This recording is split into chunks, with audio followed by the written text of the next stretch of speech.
Hey, hello, everyone. I think everybody's on right now. I admit it all, but I think it's still processing a few. Let's see. It looks like there's a couple of folks. hmm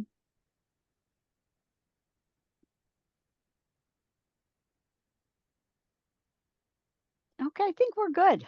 I think we're all set. Welcome again to all of you. Thanks for coming out tonight.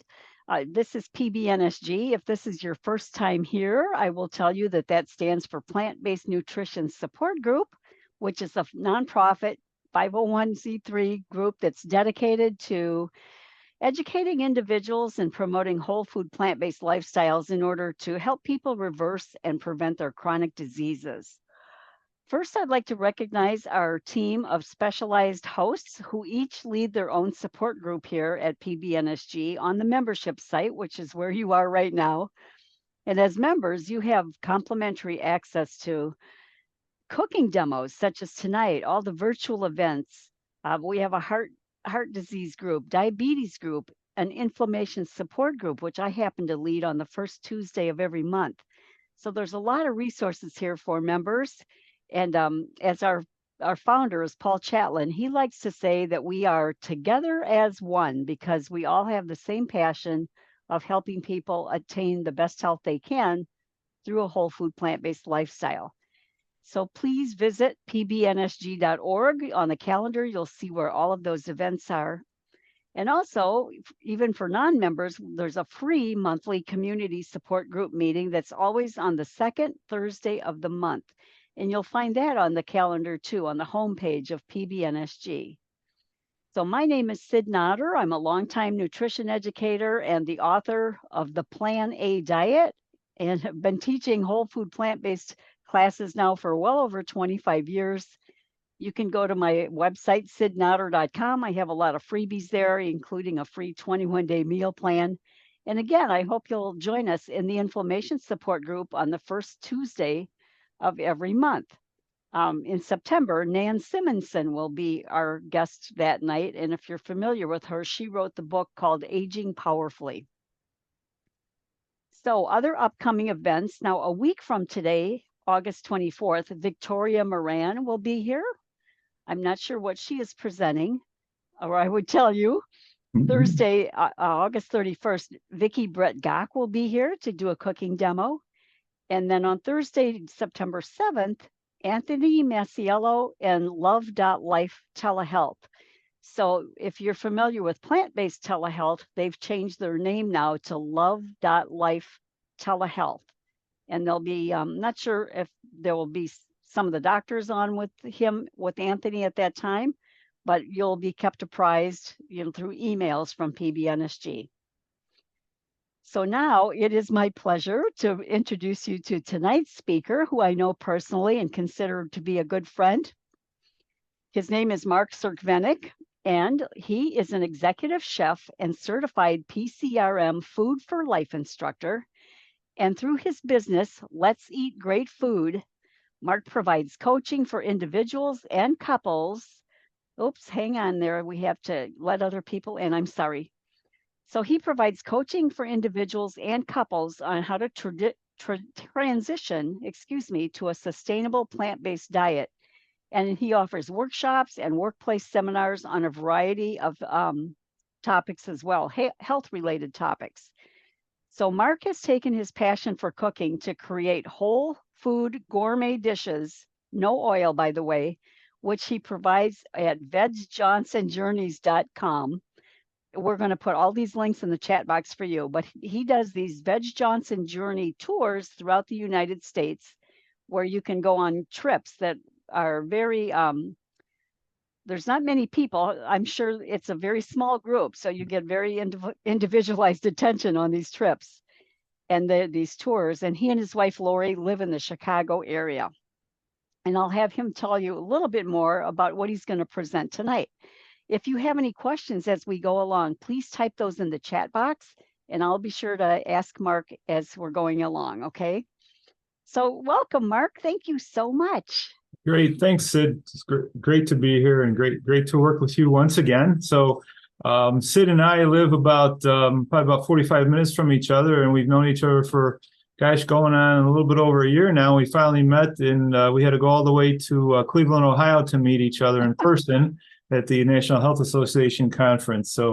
Um, so if you all haven't read Sid's book, Plan A Diet, I really strongly encourage you to pick it up. It's more than just a transition to this lifestyle, to a whole food plant-based lifestyle. It's really about how to get your mind and your beliefs and yourself into this diet full bore. So I quite frankly think it's one of the better books out there on transitioning to a whole food plant-based diet. So I'm honored to have Sid, for you to call me a friend as well, Sid. So great, thanks. Well, again, my name is Mark Cerkvenik, and you can find me at let'seatgreat.com or on Facebook, and I'll talk through some of those links a little bit. But what I'd like to do first is just give you a little bit of background about myself and how I happened upon this whole food plant-based lifestyle. So I have been a yo-yo dieter my entire life. In fact, recently I just kind of did some more soul searching, if you will, and I thought back and realized that the first time I went on a diet was when I was 11 years old. I was always one of those chubby kids growing up, right? And about 11 years old, I was getting pretty heavy and decided I needed to try to lose weight. And as most kids at that time, you just kind of cut out some of the junk food. And I lost some weight, and then had my growth spurt, a couple of years later, and shot up from about a 5'5" chubby little kid to about 5'11". I can remember back when I was eighth grade, and 170 pounds, and thin as a rail. And then made it into high school and put some weight back on, and took some weight off and put some weight back on. And I couldn't tell you the number of diets and the number of times I've cycled through that pattern. Even to the point where I finally decided back about the mid 90s to cut out meat and chicken, and really red meat and chicken and pork, and really try to look at that as a way to maintain my weight or reduce weight. And that worked to a point. Then in 1994, my wife and I went vegetarian. I was actually a pescatarian. And I started running a lot and dropped a ton of weight again, but was really finding that I was starving myself. I was running about 5-6 miles a day, really probably eating way too few calories, but did lose weight and maintained that weight loss for a couple of years. But life changed, and life came upon me like it does everybody, and I put all that weight back on and then some, to the point where I ballooned up to back about 2017, 2018 to 232 pounds. Now I'm a little bit over 6 foot. About a medium frame, and quote unquote, I carried that weight well, so to speak. However, I was when I look back at some of my pants back then, I had a 40-inch waist, and was losing my breath walking up steps, and it was just really, I was not headed in a really good way, in a really good direction. And then we started losing people. We lost an aunt and uncle, my parents, my in-laws, and then as we approached our mid-50s, our friends started getting sick: heart disease, diabetes, cancer, stroke. And I was eating, I thought, fairly healthy. I was a vegetarian, so I was still eating cheese. I wasn't reading labels. I was eating oil. I was eating some processed foods, eating fish. I was a pescatarian. But the blood pressure was way up. The cholesterol was about 260, 270 total. Like I said, I was about 232, and kind of had that epiphany in the early part of February 2018, after all this loss and this continued sickness in our lives, that we really need to do something different. And by the grace of God, and I think my wife and friends, and we kind of took a look at how we needed to eat better, and decided to go whole food plant-based. So finally now, I'll be 62 in December. I've lost 45 pounds. I'm on no blood pressure medicine. My total cholesterol is about 180. My blood pressure runs about 115, 120 over 70. I bike regularly. I walk regularly, and have lots of energy, and hopefully have a long and healthy life ahead of me. So that's just a little bit about myself, and I also always like to cook. We also like to travel as well. So today's session is called cooking while traveling. So you could find me at during several different ways. I will do a little a little cooking demonstration at the end of today's session, but I really wanted to focus today on um, how you could eat while you travel and still maintain this lifestyle, still maintain this whole food plant-based lifestyle. So these are several ways you can get a hold of me. If you'd like the recipe that I'm going to talk about today, you can always email me at mark@letseatgreat.com, or contact me through through letseatgreat.com, contact us, or one of these other various ways. If you are interested in any of the tours that we're doing, you can go to vegjohnsonjourneys.com, or you can go through my website as well and find the tours. I do have to say, however, our 2023 tours are sold out, with the exception of one shared room for our Glacier National Park tour. So we will be scheduling 2025 tours at the beginning of 2024. But all the tours that I do are all pretty much sold out, with the exception of Glacier and the shared room. Veg Johnson Journeys, my partner Kim, through her business, she also runs these no oil tours with me, but also has European-based tours that are restaurant-based, that you could check out as well. So you would travel with vegans, you would be eating in restaurants, so they wouldn't guarantee there'd be no oil, but that is another option. So my thing is really about maintaining this lifestyle. And you might have seen this video before, and I came upon this video about a year ago, probably about 2 years ago now.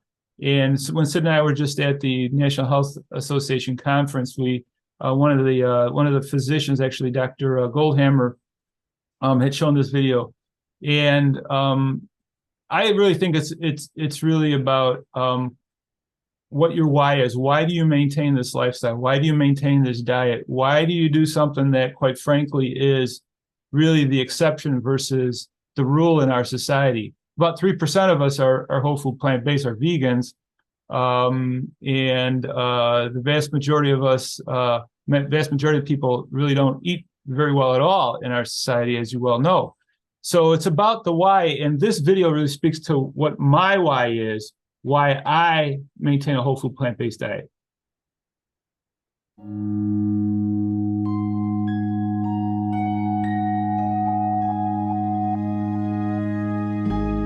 What will your last 10 years look like? Will you be quick enough for a game of tag with your grandchild? Strong enough to embrace every moment?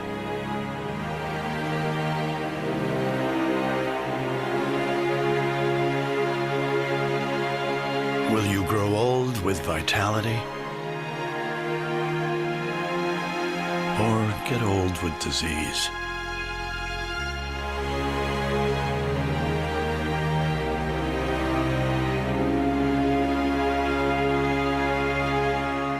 It's time to decide.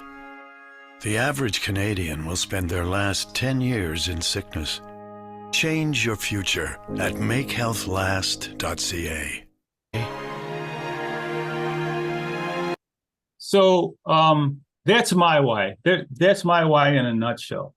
I sat with parents, in-laws, aunt and uncle, going through that scenario on the right for about 20 years, through various medical situations, appointments, hospitalizations, emergency room visits. And folks, with this diet, there is no guarantee that we're not going to get sick. But I liken this diet, this lifestyle, to putting your seatbelt on when you get in a car. I'm upping my chance of surviving. I'm upping my chance of living a healthy life. I don't want to live forever. Nobody's going to live forever. But what I want to do is be able to live a healthy life for the remaining amount of time that I have. Maybe it's 20, maybe it's 30 years. Who knows? Only God knows. But I'm putting that seatbelt on every day when I sit down at my breakfast, lunch, dinner, or snack table. I'd like to share my screen here. So today's session, I wanted to really focus on traveling. And there's several things that I think you really need to look at when you travel, and how you plan for your food when you do travel. So the areas that we're going to cover today are looking at your travel plans, or when you do leave home, and what destination and what activities are you looking at doing while you're on vacation? What's your transportation? What's your mode of transportation? Accommodations, what type of accommodations are you looking at? Preparing food, thinking about restaurants, and shopping and supplies. Now, that picture on the right-hand side, folks, was actually, I took that picture when my wife and I and good friends of ours who are whole food plant-based went to Glacier National Park right during COVID in July of 2020. We had the trip planned, and we decided, we weren't going to fly. We wanted to be safe. We didn't want to get on an airplane. And so we decided to drive. And anybody who's driven from the Midwest to Glacier, you know how long of a drive that is. It's 24 hours, so it's 2 12-hour days. But we decided to go. We had a great time. But what we did is we took all our food with us. And I shortly after that trip, I shared this picture with a class of mine, or people that were transitioning to a whole food plant-based lifestyle. And I showed the picture, and my one student said, "Well, that seems like a lot of work, Mark, to be packing all that food and taking that with you." And I said to her, "Well, what's even more work is if you get cancer, you get diabetes, you get heart disease, having to be on dialysis, having open heart surgery, having stent. That's a lot of work. Going to doctor's appointments, 2 or 3 times a month, that's a lot of work. Again, no guarantees, but I'll take this work over, going to the doctors on a regular basis any day." So the question really becomes, when we travel, it's a little easier, I think, when we're at home. And obviously we're in our comfortable environment. We have our grocery stores. We know where to source all our good produce and so forth. But the question really becomes, when we travel, what's our goal? Do we want to maintain our whole food plant-based lifestyle 100% of the time? Is it 90%? Is it 85%? Right? So it is vacation. And the question really becomes, and this is a question that only you can answer for yourself, is when you go on vacation, when you leave the confines of your home, how much do you want to maintain your diet? Now, with that said, what I'm not talking about is I'm not talking about straying off the kind of the traditional vegan diet. So I'm not talking about eating any animal products. I'm not talking about eating dairy. That's 100%, for me at least, that's 100% off limits at all times without exception. However, if I'm traveling, how much do I want to watch my salt? I know for me, if I have too much salt, my blood pressure can go up 10 points like that. So for example, if I have, I recently did this a few months ago. I had, probably 5 or 6 olives, probably more than I had in a long time. Took my blood pressure the next day because of the salt content in those olives. That blood pressure was up 10 points. However, in a few days it came down. So I know I'm hypersensitive to salt. Oil, is a little oil okay? Again, that decision has to be yours. You may say, no, I don't want to have any oil at all ever when I'm on vacation. That's fine. Maybe a little bit, maybe one restaurant, maybe one vegan restaurant that, may cook some things with some oil would be okay. But that's got to be a personal decision of yours. So I think the biggest thing that you want to really think about is when you do go on vacation, when you do travel, I look at obviously there's a couple of major types of transportation that we use here in the United States. And that is, a car, and how much room do I have? And for those of you that are old enough, you probably recognize that bottom car there, from a certain movie, Family Vacation. That's the family truckster. So do you have a big car that you can put a lot of food in, or do you have a small car that you don't have a lot of room? If you fly on a plane, that's a whole different story, right? So know that you could take a lot of food on a plane with you. You can carry on solid food items, but no liquid or gels, and can be transported in your carry-on or checked bags. They can be, but you can't have any liquid or gels. Liquid on the plane, you cannot have any more than 3.4 ounces. However, know that if you're going to take some food on the plane, no soups, chilies, or stews, so anything liquid. So this happened to us. Let's see, this would have been in April of this year. We were in Zion National Park, and my wife and I had some leftover. We made this cowboy stew, so it's got some vegan sausage in it that I make. That's no oil, and some beans and rice, and we had like a container of it. And my wife went up to the TSA and said, "Could I bring this on the plane?" And because of the liquid in the stew, she couldn't bring it on. So we sat and ate some cold stew and before we went through security. So just know that you can carry on those solid food items. You can carry on a salad, but put that salad dressing on your salad before you go through the TSA, through security.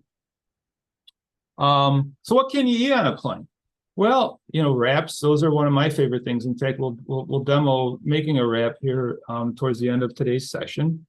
They're really easy, to kind of take with you. The challenge is, and Sid and I were actually talking about this before we started today, is the wraps, tortillas, unless they're corn, the flour ones are going to have a little bit of oil in them. So we do get these big, huge burrito wraps, and we're going to be using that today. It does have a little bit of oil, but then the question really becomes, is that okay, or do I not want that much that oil either in the wrap? So then, instead of making a wrap, put it in a Tupperware container and take that with you like you would a salad. Salads with dressing on the salad is another option. Making sandwiches, fruit, baked potatoes, and the fixings. So bake yourself a potato, put all those fixings on it, and eat that. You can eat that on a plane, and of course nuts and seeds. So think about that. The next thing is you want to look at is, oops, sorry about that. What can I eat in the car? So there's a few things that we like to take when we travel, and that is overnight oats. So making some nice quick overnight oats the night before, put all the fixings in there. So some plant-based milk and oats and some fruit, nuts, and so forth. Anything made ahead. I try to avoid soups and stews if we're going to eat in the car, obviously because it's messy. Chili, tofu scramble, sandwiches, wraps, fruits, nuts, seeds. And I would encourage you, if you're going to travel at all, make sure you have a really good cooler. So we have what's called the Coleman Extreme Portable Cooler.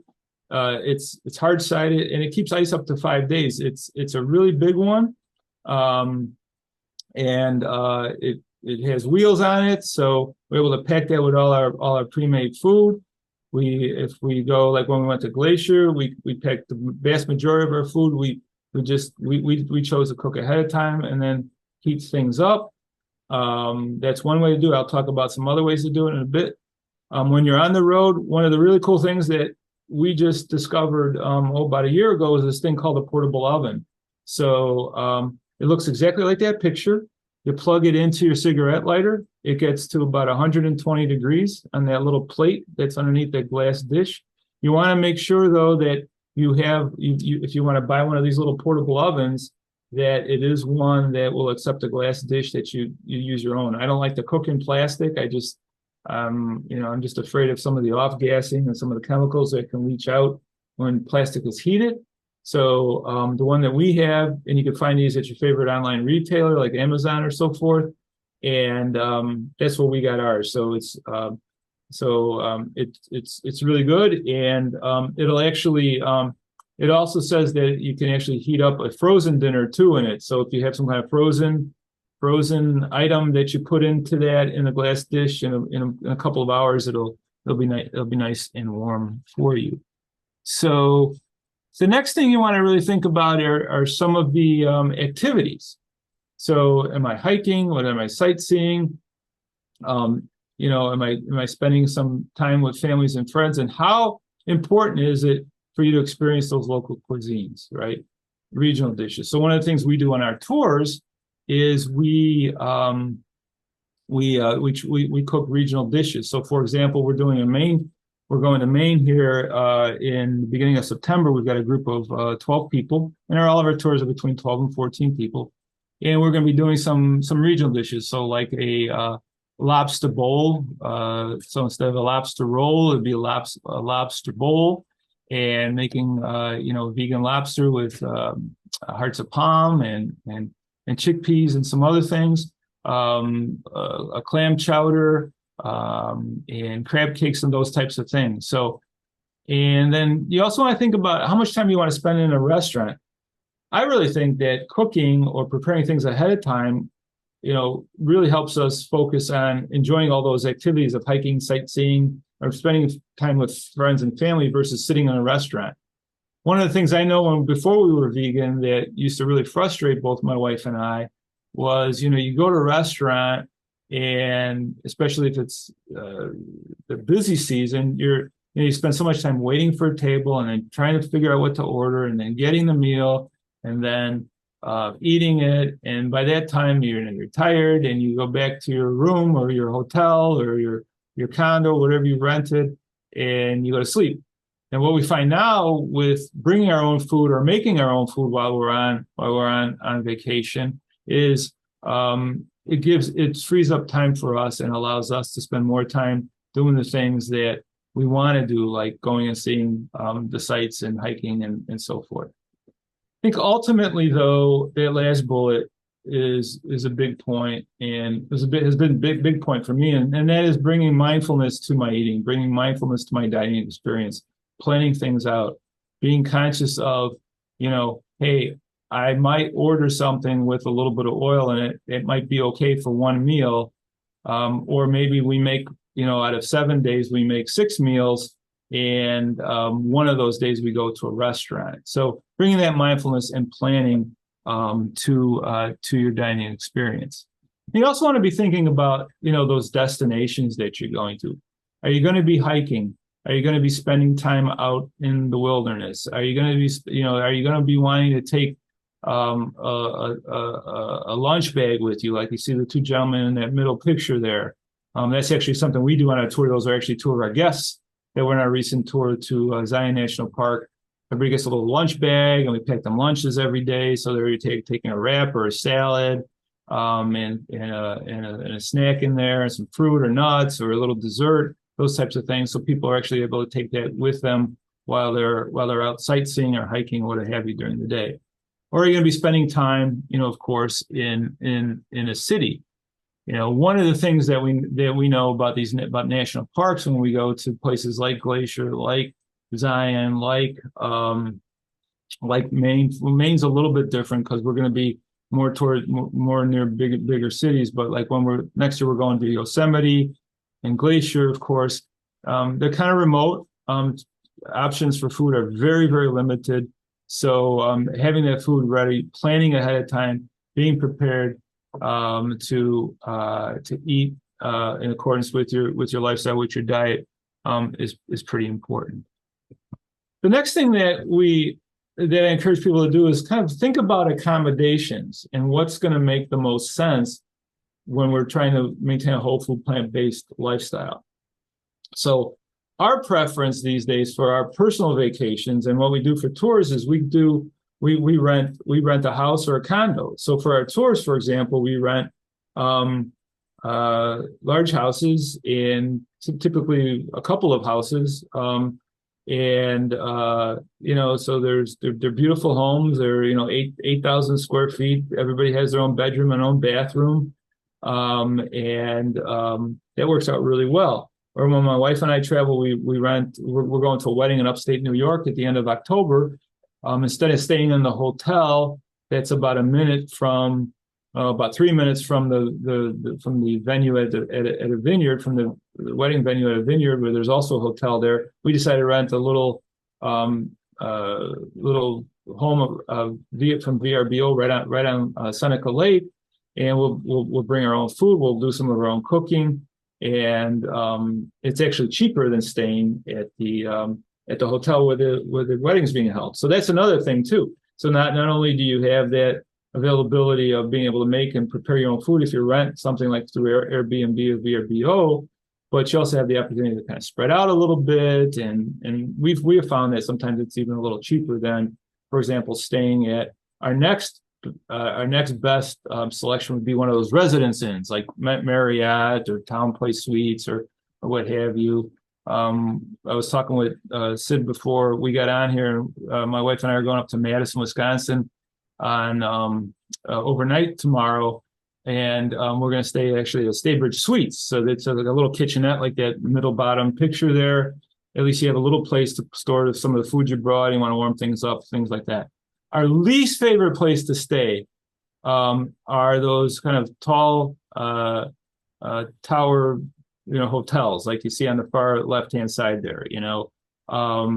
It's you're in the one room. Maybe you've got a microwave and a coffee maker. Maybe you've got a little refrigerator, so you can bring some things with you. And gosh knows that breakfast buffet is a heart attack on a plate. It's amazing, when you go in there and you see the really poor quality of food that they serve at these breakfast buffets.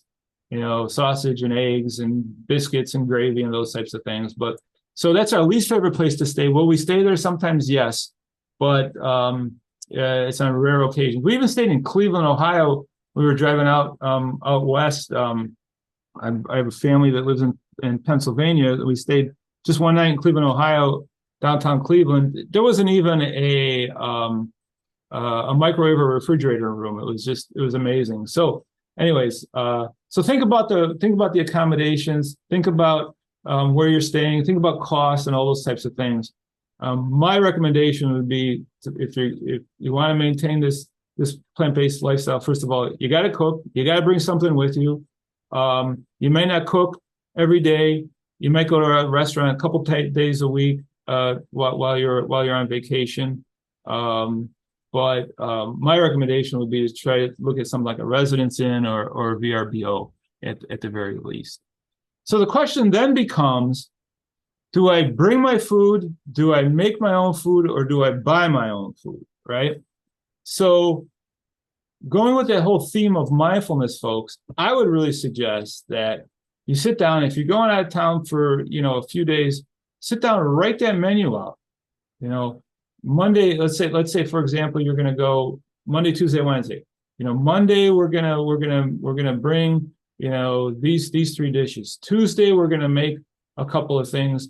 And maybe Wednesday, we're going to go out for dinner to a vegan restaurant. Okay. But keep that in mind and write that down so you've got that plan. That way, if you're really trying to maintain 100% whole food, plant-based, no oil, limited salt and sugar, you've got a firm plan. But if you don't have that plan, you want to maintain that way, and all of a sudden you find yourself, okay, I don't have my food with me. I haven't made plans to purchase anything, and now I'm going out to eat 2 days out of the 3 days, and now you feel bad, you feel guilty, and you feel like you've blown your diet, you've blown your lifestyle choices, and so forth and so on. So sit down, write it out, figure out what supplies do you need. We keep some standard things with us all the time when we travel. Napkins, some wet naps, those plates, silverware, some spices, and we take our recipes with us. As I talked before, I really believe that cooking or preparing things ahead of time really saves you some time versus sitting in a restaurant and trying to order, so you can really enjoy your time away from home. plan those dishes. This is what we do. As professional chefs do this. They plan dishes with common ingredients, like, certainly with this diet of beans, tofu, pasta. If you have chickpeas, you can use that in a couple different dishes. Tofu in a couple different dishes. Lettuce, salads. Various types of vegetables. Plan your meals out so that maybe you use the same bean in a couple of different types of dishes. Think about leftovers. We love bringing leftovers with us. We're okay with eating leftovers. So if we're gone a week, we might cook 2 or 3 times and then eat leftovers the other 2 or 3 times. Thinking about salads and wraps, of course. And one of the blessings, if you will, or silver linings of COVID, I found, is this thing called curbside pickup.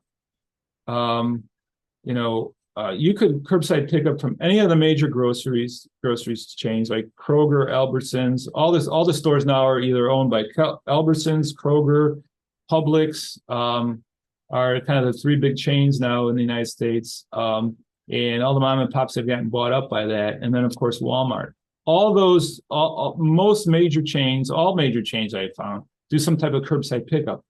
So, for example, with Walmart, I go online, order all my pantry items, most of my produce, get that all teed up. I set a time, I go and pick that food up, and away I go. So I've saved a lot of time. I don't have to walk around an unfamiliar store, and it kind of works out really, really well.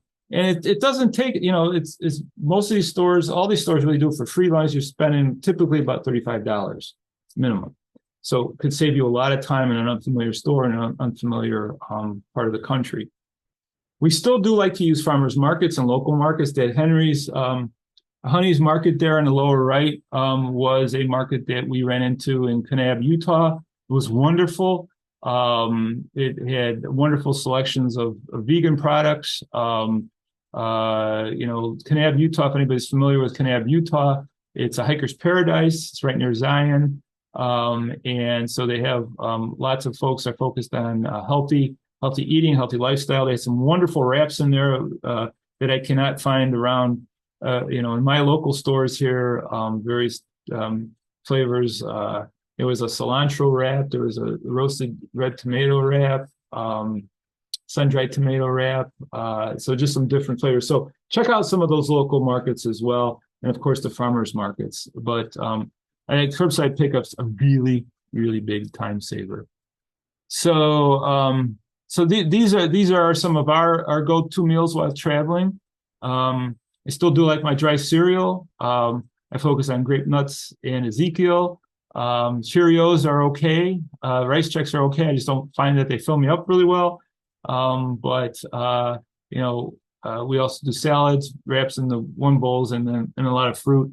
And make sure you have yourself some really good carrying containers, things that seal up really nice, that snap shut, and this twist and store type containers too. So if you're putting them in a cooler, or you're putting them in the back seat or something like that, like the fruit and stuff, you don't want the juices and stuff falling all over the place. So get yourself some really good twist and seal or sealable type of containers.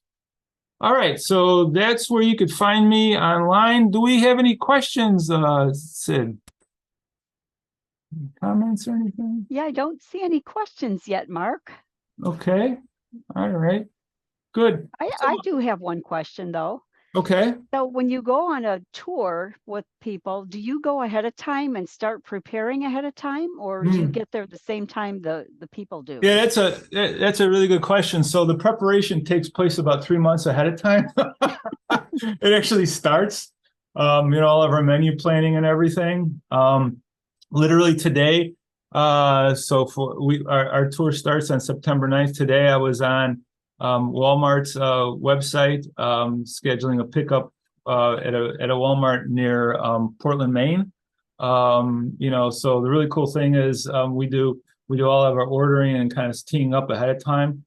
Kind of the retailers that I've been leaning on lately are Walmart, Target, and Whole Foods, just in terms of an overall selection. And if I can't find something at one of those 3, then stores that are owned by Kroger or Albertsons or Publix, they all have really good selections as well. But I do all that online. But the only things that I don't order online are some produce that I really want to put my eyes on, which is another tip I'd like to suggest for people. So, for example, bananas. I won't let one of the shoppers try to just grab bananas, because for bananas I want some that are really super ripe, and I want some that still need to ripen over the course of a week. So if we're making like an ice cream or something like that, I need those to ripen and not be rotten before the end of the week. So some things like that, and like Swiss chard and kale and collards. I'll go and handpick those, but really a very small things like potatoes, carrots, celery. I'll order all that ahead of time and do a curbside pickup. And I got to tell you, all these retailers that they've been talking about, they have some kind of system where, knock on wood, I probably ordered 3,000 items over the course of all of our tours the last year and a half, and they have made no mistakes. I've made mistakes not ordering the right thing, but they haven't made mistakes. So they got some kind of system where it's like, they've got to scan what comes, scan the order, scan what they're putting in the cart, and scan it again. So there's like this triple check. So know that you might wonder, okay, somebody's going to screw this up. I haven't seen it happen yet. Now, watch it happen this trip. But, so yeah, so we do all that ordering and planning ahead of time. So for our tour, for example, this tour coming up, it's 6 days of meals and snacks. Most of the days have snacks too. We'll have 42 recipes. So we'll have 42, and that includes, salad dressings that are no oil and everything like that as well. So.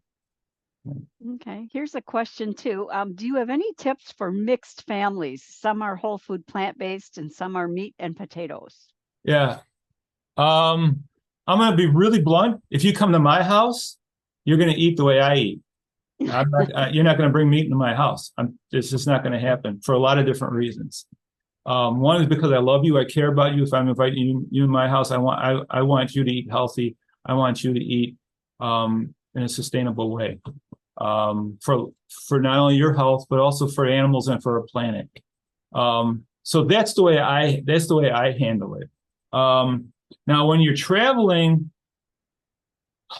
that's a really tough one. So, are you talking about when you're traveling? Is that the issue, or is I it think it was. Yeah, I think she meant when you're traveling, but Jeanette, if you want to clarify, yes, when you're traveling. Yeah. So a couple of things. Kind of the go-to restaurants if you're going to go out and eat. Okay. Go-to restaurants are Chinese, any kind of Asian restaurant, Italian, Mexican, Middle Eastern. With that said, though, if you're trying to be, whole food, plant-based, no oil, really difficult. I've had lots of discussions with colleagues of mine. Yes, you can go out and you can order no oil, right?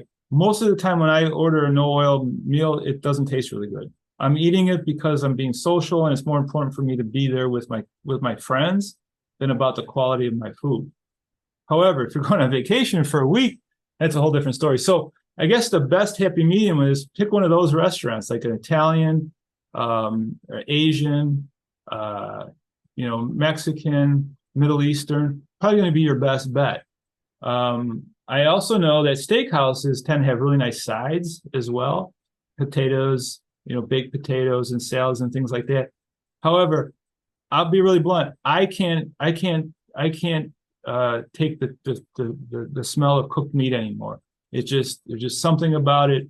It's kind of like, like back in the day when everybody used to smoke in bars, right? And I used to smoke cigars, right? Back in the day, if I smell somebody now smoking a cigar, it's nauseating. It's kind of the same thing now with meat. So I can't even do that. I can't go. But if you can manage that, a steakhouse is another reasonable place to do. If you're making meals together, and we have done this when we were first transitioning into this. I would encourage my friends, we're going to make pizzas, or we're going to make veggie burgers. If you want to bring your own meat, bring your own meat. I don't do that anymore. I just, I just know too much, and I see how sick some of my friends are getting. I'm just like, no, not, you're going to come to my house. I'll make you, this is what we're going to eat. This is what I'm serving. God bless you. I love you. I care about you. I want you to live a long and healthy life. So I'm going to make you stuff that's healthy. People still coming over and they love my food. Oh, this is great, right? I went to a baseball game with a friend of mine. We tailgated ahead of time. He's a Chicago White Sox fan. So I'm in Chicago, right? You're either Cubs or Sox fan, right? In Chicago. He's a Sox fan. I made a bean and rice burrito with veggies and some salsa in there. He ate the thing. He loved it. He's a big meat eater. This is so great. It's wonderful. I'm not like bloated and filled, and everything. He's still eating meat, but he enjoyed it. So, sometimes push the envelope, and have that sometimes I've had that conversation with people, this is what we're doing. Generally people were okay, but it's, bringing those veggies, have people bring their own stuff, or maybe make all your salads and everything and all your sides, and then, cook the meat as well. That would be those would be my kind of my best suggestions. If you come to my house though, you're not going to get meat. You're not going to get dairy. You'll have some salt if you want salt, you won't have any processed sugar. And people still love us too. People still come over and they love my food. At least that's what they tell us. So. Could I just say that I've got a whole YouTube video on tips for eating out if anybody's interested in that, like what to specifically order. And you're right, Mark, it's the ethnic restaurants where you're going to have the best luck. Yeah. And there's one restaurant in my general area here, an Italian restaurant. It was a higher end Italian restaurant. They nailed it in terms of steaming the pasta and the veggies and everything. They did a wonderful job. There was another Italian restaurant we just went out to a couple of weeks ago. It was like everything was kind of clumped together, stuck together. It was like the chef kind of threw it together. It's like, and I still paid, $30 a plate. So, yeah, it's expensive. Yeah.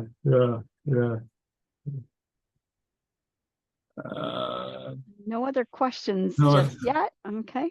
Yeah. So I see one comment there. Such a powerful video. Oh, that was you. Sid. Yeah, that was. That video. It is produced by the Canadian Board of Health, and just kind of hit me between the eyes. And if you get anything out of that, that might not be your why, but maybe your why is for the environment. Maybe your why is just for your own personal health, and that you want to lose weight and keep your blood pressure down, and limit your chances of getting cancer. Sid and I were talking. We were just at the National Health Association conference, and it was in Cleveland. And if anybody's ever gets a chance to go there, next year it's when is it? In August again? Next year, Sid? It's in June, but I'm June. not quite sure. Yeah. So the National Health Association, go ahead and Google that. National Health Association.org, NHA.org. The average age of attendees was probably late 50s, early 60s, right? About 350 people altogether. One or two people I saw on a walker or a cane out of 350 people. If that was the general population, Sid, what would you think? 2/3 of the people would have had mobility issues? Quite a few, probably. Yeah. Where one or two, and clearly one person looked like they had a stroke, don't know if that was before or after, they went whole food plant-based and those, but yeah, it was amazing. And we've had people on our tours that have been whole food plant-based for 10, 15 years, and they're like in their 70s and 80s and hiking and active, and man, that's what I want to be when I'm in my, early 80s. I like how you pointed out that big cooler on wheels, because sometimes my husband has a client in Puerto Vallarta, and when I travel with him, I pack that whole cooler with food on wheels, and we check it as a piece of luggage. Beautiful. Yeah. You strap it, you have to strap it so it doesn't come open. Yeah, and I right. pack towels in there so the food stays secure. But That's we took great. like 5 days worth of meals in a cooler to. Wow. And then, yeah. And ours is, I was going to bring it actually. We're taking it tomorrow. The thing is about 4 feet. Ours is, we kind of so facetiously call it the coffin, right? It's like 4 feet long and about 2 feet wide, and it's got wheels. And I think it was a couple $100, but I mean, literally, we've had ice in there 5 days and things, and it's on wheels because I mean, we had one that that I used to carry, but now, I just don't want to carry it anymore, right? So the wheel one is really, really good. Somebody was asking, what's the name for that wonderful video? It's called Yeah. the last 10 years. Yeah. If you Google, let me go back to that. Yeah, it's called Make Health Last. What will your last 10 years look like? So if you just Google and YouTube, Make Health last 10 years, that'll pop up. And there's a lot of different organizations that have co-opted that and cut off the end. Just noting that was from the Canadian Health Association. So I left that because I want to, that's just a beautiful piece. But I don't think it matters who you are, what country you live in, or what ethnic group you are. I think that just wakes you up. And I've shared that with family. I shared that with my brother, who's 11 and a half years older than me, who I'm trying to coax into going whole food plant-based as he's getting older. He's 70. He just turned 73. I see the health problem starting with him, and do the best I can. Told him to watch Game Changers, told him to watch Forks Over Knives, sent him this one, sent him that video, and so step at a time. All right, let me switch cameras here, and I'm going to go to my kitchen, and we're just going to do a really quick demo. One of the things that we like to do are the wraps. I'm just going to show you really quickly. Actually, my wife's going to show you. My wife, Lori, is also our sous chef on tours, and she's really good at wrapping these things. So she's going to give you some tips on how to fold a wrap. That I really can't do. I'm even though I got big hands, maybe I don't have the patience or the dexterity, but she does, and it takes some practice as well. So I'm going to go ahead and pause this video and then go into my kitchen real quick. Okay. Sounds good. So yeah, everybody, if you go to YouTube, just look up Sid Notter, and there you'll find videos on how to eat out, tips on how to eat out with some good suggestions. It might be dated though, because I do recommend Sweet Tomatoes as a restaurant. They're no longer open. So you might see something like that in there that's no longer relevant.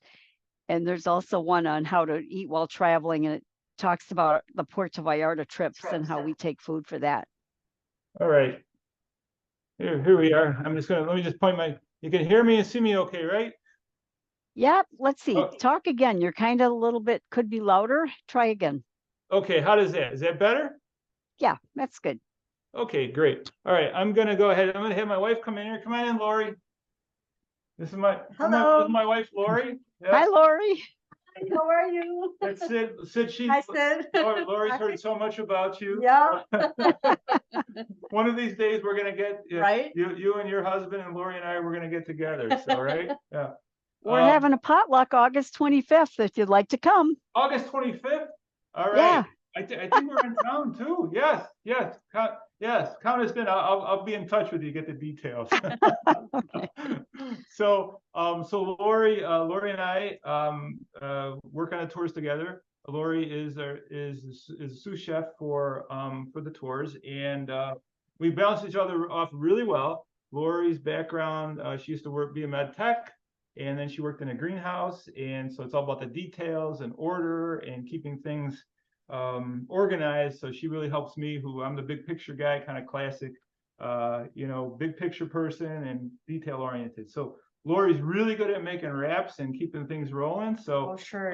Yeah. No pressure. No pressure. So I'm gonna tilt the camera down, and you're gonna see how to make a wrap here. So take it away, Laura. So you want to warm the tortilla for about 20 seconds or so. Then I usually put down a bed of lettuce, and this is about 1 cup of the no tuna. Did you talk about that? Yeah, no tuna salad. And then I'll put a couple slices of tomato on top. And you want to kind of keep the no tuna kind of compact so it doesn't kind of spill out all over the place. Then you just kind of take up the side, tuck this in, and then you have to take a leap of faith and just flip it over. And then you just tuck it in, tuck in your corners, and kind of press down when you're wrapping it. And that's all there is to it. And then usually I wrap it in a paper towel so that you have the wrap secured, and then you also have napkins for your meal. So that's all there is to it. So pretty simple, pretty straightforward there. A couple of things. So this is kind of a typical size. So what is it, about 4 inches? You know, now you know, a really good thing to do too is, and we do this, is we'll cut this on the diagonal in half, because some of our guests want to eat half of it, you know, for lunch, or maybe have half of it as a snack for later or what have you. So think about doing that as well. Now let me get the just full transparency here. I'm going to get the burrito wrap that we use. This is from our local store. It's called Myers. They're a large chain. I think they're still independently operated. They're here in the Midwest. They're out of Michigan. But you can get, you know, these burritos. Now, with that said, one of these tortillas, these are the big tortilla burritos. Like I was talking about, the fact that you know, we don't eat these all the time, right? I mean, the only time we use these is when we go out of town, right? So if you go on vacation once or twice a year and you're eating these, you know, that's a decision you've got to make. With that said, though, what I try to get the lowest fat ones that are available. So we have tried corn, we have tried the Ezekiel ones. They're just not pliable. So but this does have, so for one tortilla, it's 210 calories, and it's 4.5 grams of fat, and there's no cholesterol, and sodium is a little high too. It's 640 grams of sodium. But you want to look at you know, there are ones that are higher. This is kind of a lower grams of fat, and then also where the oil lands on the ingredients. That's a whole nother class that's a whole other thing in classes that I talk about, is the ingredients. And the further down the list an ingredient is, the less percentage it is of the total ingredients. So oils in this one's about, let's see, 1, 2, 3, 4, 5, 6, 7, 8 ingredients down out of about halfway, about 16 ingredients, right? So it's kind of far down the list here. So there's no trans fats. There are some saturated fats, 1.5. Again, you don't do this every day. Maybe you just do this on meals on vacation, or maybe you just decide you don't want to do it at all and take all that wonderful tuna, no tuna, and put it in a little container with some salad and put this on top of it and get some Mary's crackers. Mary's crackers are gluten-free and no oil in them. I love Mary's crackers. You can get those. I know Walmart carries those. Maybe just have some of those instead of a wrap. So with that, we're at 7 o'clock. I think that's a wrap. Sid, any other questions or thoughts or comments? Well, there was one. Where do you buy oil-free wraps? The only ones I really know of are the gluten-free in the freezer, or Rip Esselstyn's. The Engine 2 has a whole wheat wrap. I'm not sure if those are still in the store. Right. Or you can make your own wraps. I've just bought a dehydrator in order to do that, but I mean, that, you know, that's going to take some time. Right. But right. yeah. You know, the corn wraps, corn tortillas typically don't have any fat. The frozen Ezekiel ones don't have any fat either. The problem is you're never going to be able to fold them like this. They're going to break up. Right. You know, they're just going to break up because they're just not pliable. I'd be really interested to hear, Sid, how the dehydrated wrap sits. First I heard about it when you and I were talking about it before we got started today. I'd be really interested to see how those work out. And it sounds like those can be rolled as well. So. Okay, and somebody says, I think Engine 2 is no more. I think so too. I think they've stopped making those, unfortunately. Yeah, unfortunately. So anyway, if anybody wants to contact you, Mark, what is your email? So it's mark@letseatgreat.com. So it's mark@letseatgreat.com. Or you can find me at letseatgreat.com on the internet or at Let's Eat Great Food on Facebook. If you want the recipe for my no tuna wrap, real simple one, there's a bajillion of them out there. This has, no oil. You could absolutely make it salt free. We put just a pinch of salt in it. And of course, no sugars. Feel free to email me. I'm happy to send you that recipe. Sign up for my newsletters. Check out our upcoming tours. We do have a shared room available for Glacier for August of next year in beautiful Glacier National Park in Montana. And then there'll be more coming up in 25. Awesome. Great. Thank you, everybody. And just a reminder, the replay of this presentation will be on the membership site. If you want to come back and watch that again and get more pointers, I always catch more things on the second time I watch something. And thank you again, Mark, for being here. If anybody has any questions for Mark, his email is there in the chat. If you have any questions for PBNSG, you can contact connect@pbnsg.org. Or me, Sid Notter at sidnotter.com. I'll be happy to help you as well. So you have a good rest of the evening. And thanks again, Mark and Lori. It was wonderful. Pleasure. Thanks. Take care, Sid. And we'll be in touch about the 25th. Okay, I'll email you. All right. Sounds good. Bye-bye. Thanks for watching and for being a part of the PBNSG community. If you found this video helpful, be sure to give it a thumbs up and subscribe to our channel for even more plant-based insights, expert interviews, and delicious recipes.